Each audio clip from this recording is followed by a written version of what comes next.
আসসালামু আলাইকুম। কেমন আছেন সবাই?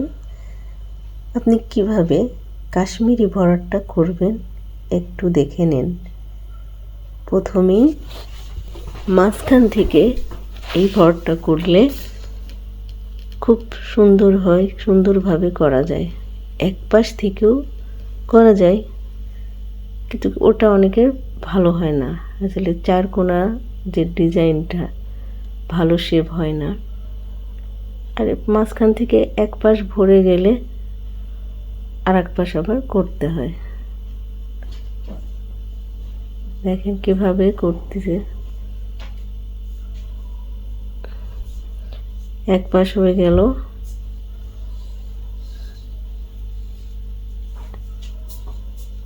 এবার আর এক পাশ দেখেন আস্তে আস্তে করে দেখানোর চেষ্টা করছি নতুন আপুদের জন্য। আমরা যারা সেলাই পারি না সেই আপুদের জন্য চেষ্টা। দেখেন কীভাবে ফোর উঠাচ্ছে, কেমন হয়েছে। ধন্যবাদ।